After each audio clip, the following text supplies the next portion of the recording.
Hello, pretty pixel people. It is Space with an unrendered intro. But today I'm gonna show you guys how to make a simple breathing pose inside of Blender. I'm gonna use Blender 2.79.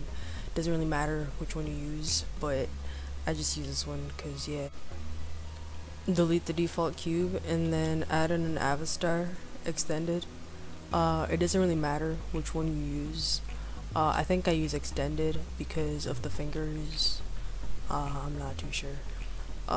Yeah, so basically you're probably going to want to create a pose from a reference image, and if you just drag one over into Blender, you either don't see it, it becomes the camera image, yeah, see, or it becomes like the background image, so you can only see it when you're in orthographic view, and that's not really helpful because you're going to want to rotate around your avatar to see, like, you know, make sure like the elbow is sitting right and all that. So what you gonna do is press Control Tab to go into object mode, Shift A, add an empty image, and then rotate it on the x-axis by 90 degrees so you can see it. And then click on this icon over here, the data object data properties thing, and then you can just drag your picture in there, press open, and then yeah, now you have your image in Blender. I don't have my screencast on, do I?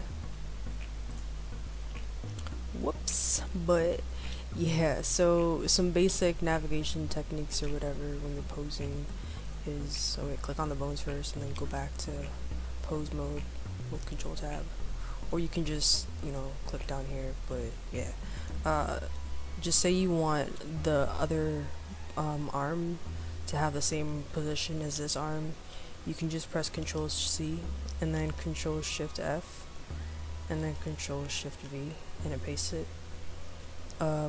Yeah, so you know, you can just like start posing away.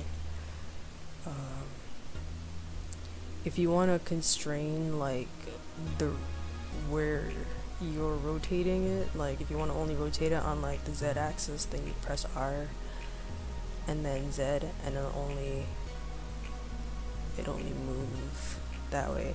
Yeah, and I say Z like that, I'm sorry. Yeah, so just pose away.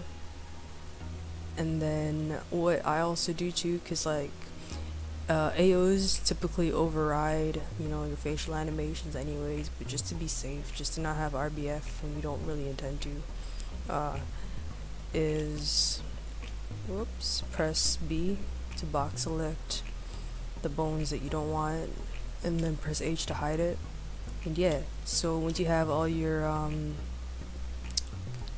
once you have your pose, select all the bones and then press I to insert a keyframe, and then click on lock rot scale. I don't really think it matters which lock rot you use so long as it's a lock rot, but change this to like 150 because you don't need all 250 for just a breathing pose. And then go into the dope sheet, probably want to drag this up a little bit, and then make sure all that's selected by just hitting A. They're gonna turn yellow. Whoops. And then Shift D to duplicate it, drag it over to wherever you set your animation to end, and then drag this somewhere in the middle, and press N to bring up this side panel thing over here, and then scroll until you see under it controls breathing. Just hit the N button like a few times and press A, I, T to insert the keyframe. And then yeah, now you have a breathing pose. So if you play it, you know, it's very subtle. And how I played it, you can see the thing down here, or you can just like go back to the timeline and play it. Also, you want to be mindful of the the animation time, because initially I set this to like, I don't know, 70 or something like really small, and my avatar was like hyperventilating, and you know, I'm pretty sure that's not what you want. But if that's the case, then you can just scale all the keyframes. It's like a quick fix. Yeah, so that's basically it. Then you have your, whoops, you have your little breathing pose, and then when you want to export it to Second Life, now you click on the camera icon over here and then scroll down until you see animation export.